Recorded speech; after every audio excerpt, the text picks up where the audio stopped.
HiTV Channel 3, Jembatan Pencerahan.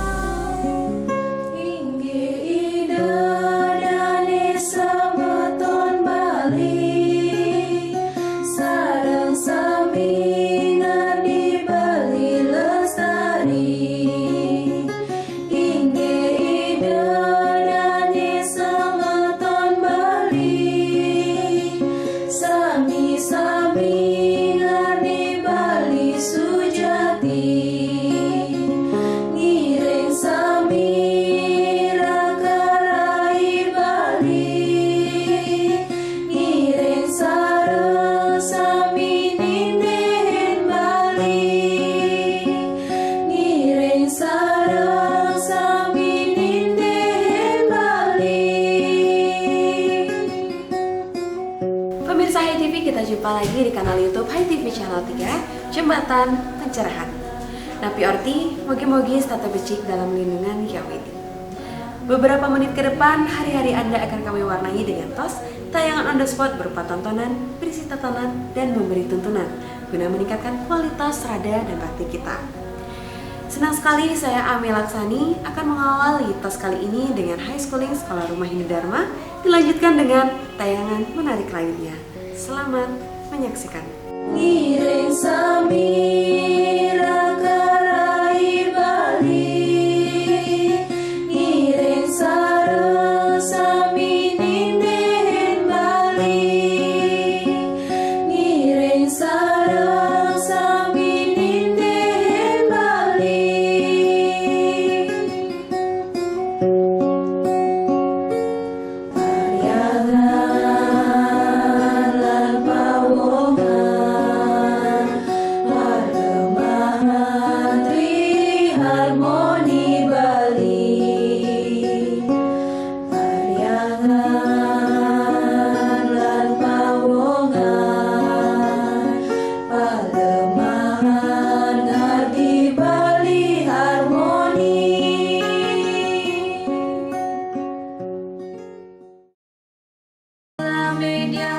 Transfer nilai dan moral sangat diperlukan untuk membentuk karakter building.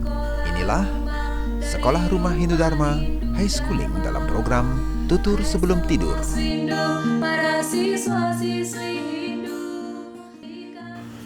Pemirsa, kita jumpa lagi dalam High Schooling Sekolah Rumah Hindu Dharma bersama saya Widi Puspitarani, Tika Nanda. Kali ini kita akan ada di program Tutur Sebelum Tidur dengan judul cerita Burung Har-Har. Seperti apa ceritanya? Kita ikuti setelah yang satu ini. Program ini didukung oleh SB, penerbit Pustaka Utama. Oke, Tika pernah dengar nggak sih cerita tentang burung har-har? Nggak pernah. Kalau belum pernah, Tika dengar ceritanya ya. Jadi nih Tika, pada suatu hari ada burung har-har sepasang, yang cewek sama yang cowok. Nah, burung ini tuh suami istri udah lama banget dan dia punya anak-anak yang banyak gitu. Tapi akhirnya setelah sekian lama kedua burung ini sakit Tika. Akhirnya mereka nggak bisa lagi untuk yang namanya cari makan sendiri, nggak bisa lagi yang namanya jalan-jalan, nggak bisa lagi yang namanya membangun sarang sendiri. Tapi mereka punya anak-anak yang baik. Anak-anak mereka sadar bahwa kedua orang tua mereka ini sudah tua. Dulu ketika orang tua mereka masih muda, kedua orang tuanya ini selalu sayang banget sama mereka. Jadi akhirnya anak-anak dari burung ini berusaha bersama-sama, bergotong royong untuk membangun sebuah sarang. Sampai akhirnya mereka udah punya sarang baru. Terus mereka rawat kedua orang tuanya dengan baik, dikasih makan yang enak, dikasih makan yang lezat. Terus orang tuanya kan sakit tuh, dikasih obat. Terus mata orang tuanya nggak bisa lihat Tika, dikasih obat juga matanya. Sampai akhirnya kedua orang tuanya bisa melihat lagi, sehat lagi. Ketika orang tua udah bisa melihat, orang tuanya sangat bangga kepada anak-anaknya karena ia memiliki anak-anak yang sangat berbakti. Oke, jadi Tika, pesan moral apa yang bisa Tika ambil dari cerita ini? nggak tahu. Jadi pesan moral yang bisa kita ambil, kita harus selalu berbakti kepada orang tua. Karena orang tua sudah merawat dan membesarkan kita sejak kecil. Gitu. Jadi itu dia tutur sebelum tidur Satwa Hinduni yang berjudul Burung Har-Har. Semoga bermanfaat dan menginspirasi untuk teman-teman Swindu. Salam damai, channel 3. Pendidikan menjadi siswa-siswi yang utama. Kami selalu bernyanyi.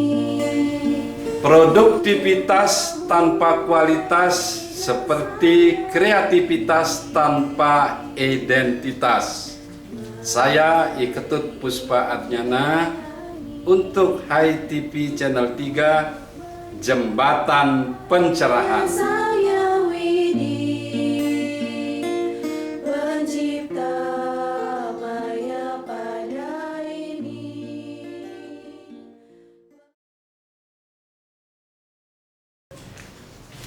Pemirsa, demikian tadi High Schooling. Selanjutnya kita saksikan bersama Ngopi, Ngobrol Inspiratif. Ngobrol inspiratif mengajak Anda melihat peristiwa dari sudut pandang berbeda. Berbagai tokoh inspiratif akan mengemas narasi menjadi solusi. Pemirsa Hai TV Channel 3, kita jumpa kembali dalam program Ngopi, Ngobrol Inspiratif, serial mengenal Weda bagi kaum milenial. Kali ini kita akan mengulas tulisan Bapak Agus Budi Adnyana di Wartam edisi 89 dengan banner Menggali Industri Kreatif Hindu. Pemirsa, kalau kita buka DBID setiap halamannya, di halaman 16 kita akan menemukan tulisan Bapak Agus, Resi Penerima Wahyu Weda. Tentu penerima wahyu adalah seorang maharesi yang memiliki tingkat rohani yang begitu tinggi dan mampu melihat kebenaran yang sejati. Nah, seperti apa maharesi penerima wahyu Tuhan Ida Sang Yang Widiwasa? Pemirsa, jangan kemana-mana, mari kita temukan jawabannya setelah pariwara yang satu ini. Didukung oleh Duparani, Dupanya Hindu Sejati. Nah, kali ini kita akan membahas tentang salah satu maharesi penerima wahyu Ida Sang Hyang Widiwasa, dalam hal ini menyusun pustaka suci Weda. Kita mulai dari Begawan Atri.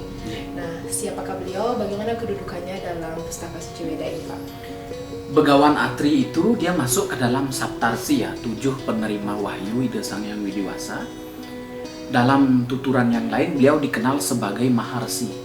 Jadi ada perbedaan antara resi, kemudian raja resi, maharesi, dan brahmaresi. Nah, Atri ini tergolong ke dalam maharesi. Jadi karena kekuatan tapanya luar biasa, dia mendapatkan anugerah Sida namanya. Jadi mampu mendengarkan wahyu Ida Sang Hyang Widiwasa.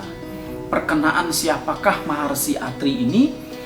Itu beliau adalah seorang petapa yang di dalam tradisi Weda dikatakan beliau memiliki pesraman atau pertapaan di tepi sungai Saraswati. Kemudian suatu ketika wilayah ini mengalami kekeringan. Timbullah perasaan Maharsi Atri untuk menolong penduduk setempat bagaimana terhindar dari bencana. Akhirnya beliau melakukan tapa keras luar biasa, tidak makan, tidak minum, hanya untuk menyenangkan hati Dewi Gangga. Nah, kita ketahui bersama Ida Betari Gangga ini kan penguasa Sungai Suci. Jadi dengan hadirnya beliau, kekeringan itu bisa terselesaikan. Karena Maharsi Atri ini bertapanya luar biasa, berkenanlah Dewi Gangga pada waktu itu kemudian hadir dan menanyakan apa yang diminta oleh Begawan Atri atau Maharsi Atri. Yang diminta tidak lain bahwa Dewi Gangga akan selalu hadir di tempat itu. Nah, di tepian sungai Saraswati itu pula, karena kekuatan sidanya luar biasa dan terprayascita oleh kesucian sungai Gangga, akhirnya beliau menerima wahyu dari Ida Sang Hyang Widiwasa. Di dalam mantra Samhita, jadi di dalam Rig, Sama, dan Yajur, beberapa mantra itu diterima oleh Maharsi Atri. Tetapi kemudian hari dikumpulkan oleh Kresna Dwi Payana Wiyasa. Resi Atri ini juga tertera di dalam kitab-kitab Itihasa dan Purana ya. Nah, ada istri beliau bernama Dewi Anasuya. Nah, ini sangat menarik sekali. Jadi Dewi Anasuya ini sosok perempuan yang sangat bakti kepada suaminya, kemudian gemar melakukan tapa dan mampu melaksanakan kewajibannya dengan sempurna. Tetapi tidak dianugerahi seorang putra ataupun putri. Artinya tidak punya keturunan setelah lama menikah dengan Maharsi Atri. Karena ingin sekali memiliki keturunan, akhirnya istri dari Resi Atri ini, Dewi Anasuya, melakukan tapa. Pada waktu itu hadirlah Sang Hyang Trimurti. Jadi ide Betara Brahma, Wisnu, dan juga Siwa hadir bersamaan dan memberkati Resi Atri dan Dewi Anasuya ini.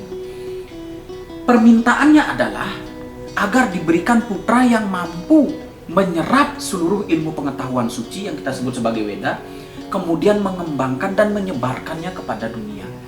Akhirnya muncullah Begawan Dattatreya, jadi keturunan Resi Atri ini. Di dalam tradisi Weda, mantra-mantra di Rig dan Sama itu mampu dituliskan oleh Resi Atri yang kemudian hari diterima oleh Dattatreya dan disebarkan ke seluruh dunia. Jadi kalau dibilang kedudukan Maharsi Atri ini tidak penting di dalam Saptarsi, itu keliru. Justru beliaulah yang paling terpenting di sini. Karena beliau yang membuka pertama kali cakrawala, bagaimana Weda itu dapat dirangkum kemudian disebarkan kepada halayak ramai begitu. Terima kasih Pak Agus. Sepertinya bagaimana riwayat dari Maharsi Atri ini dan kedudukannya sudah disampaikan. Nah, terakhir bagaimana wujud memuliakan Maharsi Atri ini, terutamanya dalam bentuk pustaka suci Weda yang bisa generasi milenial baca atau ilhami seperti itu. Pak Agus. Seperti yang saya katakan tadi, salah satu putranya kan Begawan Dattatreya itu. Suatu ketika Resi Atri pernah bertanya kepada anaknya, bagaimana caranya memuliakan Weda agar orang-orang yang tidak mengerti tentang hakikat ilmu pengetahuan itu cakrawalanya dapat terbuka, kemudian kesuciannya dapat muncul, kesadaran universalnya dapat tumbuh. Begini, yang pertama menghormati sastranya dulu. Jadi Resi Atri sering sekali dan Dewa Dattatreya tadi itu, Begawan Dattatreya, digambarkan memegang kitab. Itu artinya memuliakan. Maka di dalam kitab Rig dan Sama, sebelum menyebut dewata yang dipuja, itu ada kata Atri di sana. Atri berarti Maharsi yang menerima, Maharsi Atri tadi. Nah, kita sendiri disodorkan hal seperti itu merupakan pedoman pertama. Kita tidak boleh a priori dulu untuk menghormatinya. A priori itu begini, tidak percaya, tidak yakin. Masa sih Maharsi bisa menerima wahyu? Itu sudah a priori namanya. Tidak mungkin kesadaran muncul kalau kita a priori, itu pertama. Yang kedua, menempatkan Weda sebagaimana seperti kitab suci lainnya. Jangan ditaruh sembarangan. Di kamar mandi misalnya naruh Weda, itu kan tidak benar. Yang di dapur misalnya menempatkan Weda tidak benar. Cara membacanya pun juga ada aturannya. Dan yang paling terpenting yang bisa kita teladani sebagai kaum milenial adalah ketabahannya satu. Kemudian yang kedua, keuletannya. Orang yang tabah seperti Atri, dia akan menemukan kesadaran universal. Begitupun kita. Begitu. Asal rajin itu. Seperti Atri dan Dattatreya. Tidak hanya membacanya ya. Ya, tidak hanya membacanya. Meyakini juga kesadaran rohani itu. Dan yang paling terpenting adalah konsisten. Nah, kalau sekarang baca, sekarang oh iya benar-benar. Besok nggak konsisten kan percuma juga. Terima kasih Pak Agus. Pemirsa HiTV Channel 3, demikian tadi Ngopi serial Mengenal Weda bagi kaum milenial. Semoga dapat bermanfaat dan menginspirasi untuk kita bersama. Salam damai Channel 3.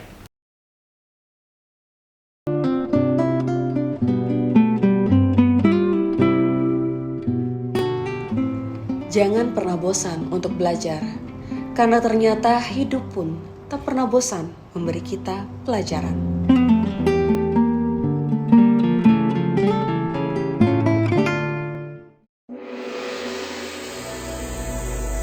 Berikut ini program Cemeti, Cerah 5 Menit akan menemani Anda membuka lebih luas jendela Hinudharma untuk pencerahan jiwa.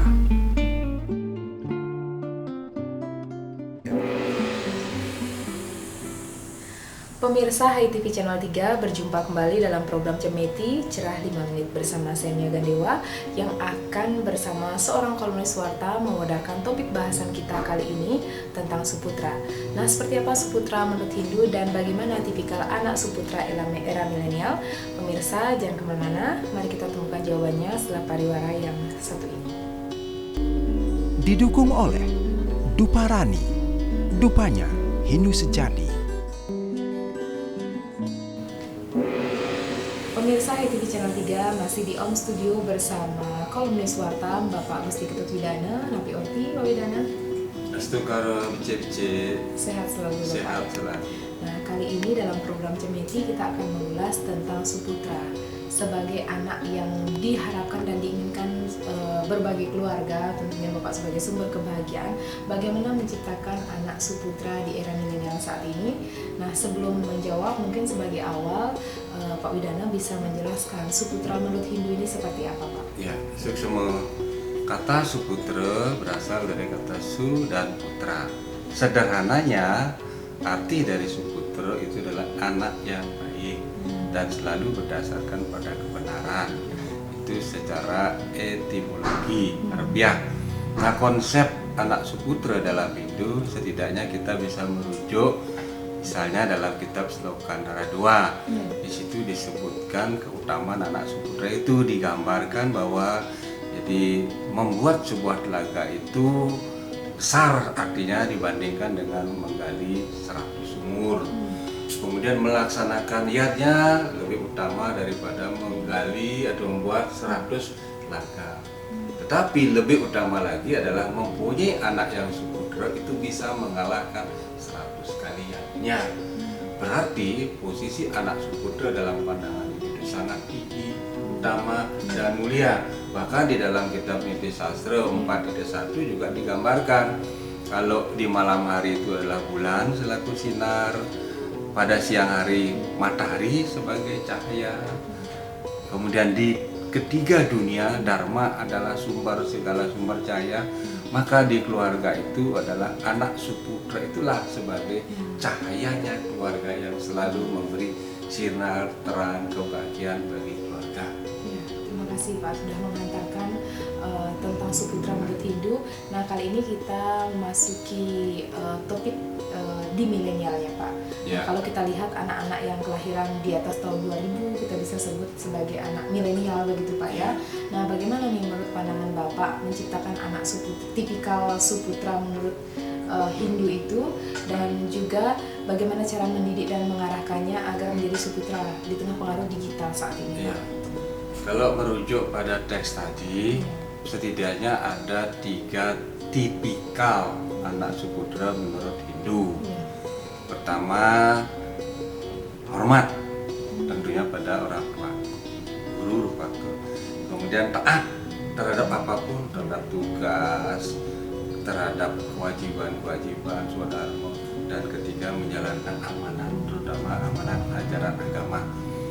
Jadi 3 tipikal ini yang harus dipenuhi sebagai anak Suputra, termasuk anak Suputra kekinian. Nah, bagaimana caranya kita menanamkan? Nah, tentunya kita punya konsep ajaran, katakanlah catur swadharma. Di situ disebutkan dalam kitab Ramayana 1, diuruh siroring weda bakti ring dewa dharma lupeng pitra puja masih tesireng swaputra kabeh. Jadi kita harus membelajarkan diri terutama tentang keadaan dan keagamaan, termasuk di dunia digital sekarang pun sudah disajikan itu, tapi tetap difilterisasi karena dunia digital lewat gadget misalnya atau internet kan belum tentu juga memiliki landasan kebenaran. Jadi tetap bakti pada roh ring dewa, bakti ring dewa, roh ring weda, bakti ring dewa, dharma lupeng pitra puja. Ingat bakti pada leluhur yang telah melahirkan kita di dunia. Selain juga kita kasih kepada sesama. Nah, di era digital ini yang perlu diinovasi bagaimana pendekatan lewat komunikasi di dalam keluarga, sehingga apa yang diharapkan dari catur swadharma itu wedanya, dewanya, fitranya, dan swagodronya semua bisa berjalan selaras tanpa meninggalkan nilai-nilai kearifan lokal yang dianggap jadul atau kuno dengan konteks kekinian yang lebih era now-nya, jadi zaman now-nya itu diadaptasi sehingga apa yang kita harapkan sebagai bangunan anak Sukudra bisa terwujud. Kira itu. Ya, terima kasih Pak Widana sudah menerangkan juga 3 tipikal anak Sukudra. Nah, kalau kita kaitkan lagi di era milenial saat ini, mungkin Bapak bisa memberikan contoh-contoh sikap yang bisa dilakukan orang tua atau lingkungan masyarakat sekitar selaras dengan perkembangan zaman saat ini untuk menumbuh kembangkan nilai-nilai anak Sukudra ini bagi generasi kita. Ya, kalau dideskripsikan memang agak sulit ya. Karena apa? Karena memerlukan pendeskripsian yang detail gitu. Tapi dalam gambaran umum dapat disampaikan bahwa bagaimana orang tua bisa katakan tanda petik membentuk, membangun tipikal anak Sukudra seperti yang dideskripsikan tadi ada 3 dalam konteks kekinian, dimulailah dari lingkungan keluarga itu sendiri. Artinya orang tua itu sangat berperan besar. Nah persoalannya kan tidak semua orang tua berkemampuan untuk hal itu. Sehingga ada sinergi antara proses pembelajaran di sekolah yang didapat oleh anak ya sedikit di masyarakat, kemudian di keluarga itu sendiri. Sinergi ini yang perlu kemudian diadopsi lalu diadaptasi sehingga apa yang menjadi tuntutan dalam konteks sebagai tipikal anak Sukudra dengan tuntutan tantangan bahkan tantangan kekinian bisa diramu menjadi satu kesadaran sikap anak Sukudra di era milenial sekarang. Saya kira itu. Ya, berarti bisa kita ambil dari contoh-contoh sehari ya. Ya, Sehari, betul. Pak. Sebelum makan, sebelum tidur, sebelum melakukan aktivitas. Ya, seperti apapun biasa. ruang gerak di keluarga itu banyak menunjukkan contoh-contoh aktivitas yang bisa diteladani dan itu harus dimulai dari orang tua sehingga anak menjadikan orang tua itu sebagai panutan, teladan yang bisa diikuti. Saya kira itu. Terima kasih Pak Widana. Demikian pemirsa HiTV Channel 3 kita tadi ceniti cerah 5 menit kita bersama Bapak Gusti Ketut Widana. Semoga dapat bermanfaat dan menginspirasi untuk kita bersama. Salam damai Channel 3.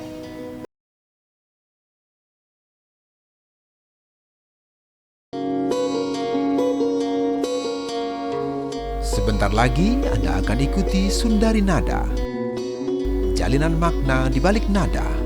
Ikuti arah jembatan cinta di tengah hutan awan kemauan. Ku lintasi lorong jalanan panjang antara harapan dan impian.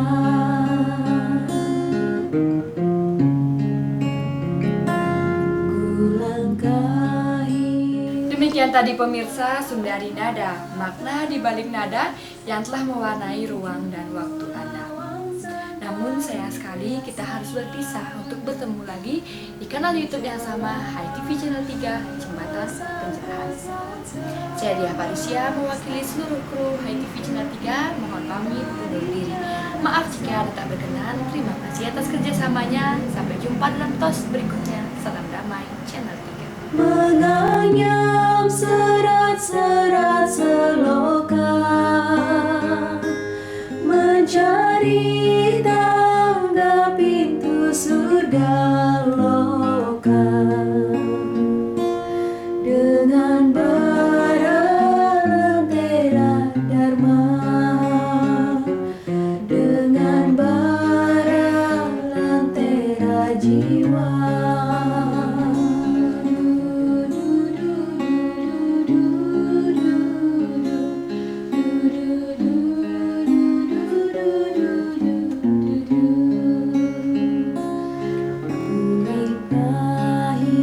Ribuan anak tangga menuju lawan sang kailasan.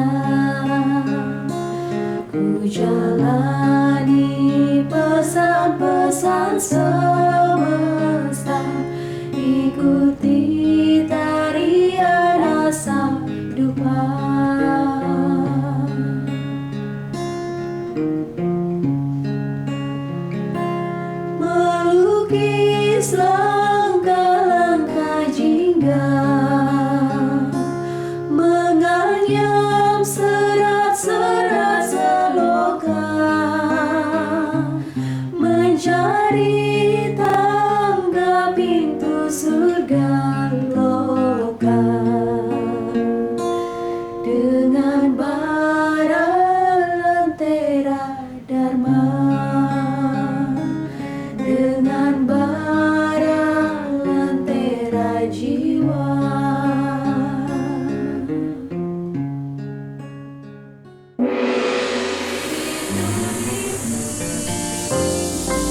HiTV Channel 3, Jembatan Pencerahan.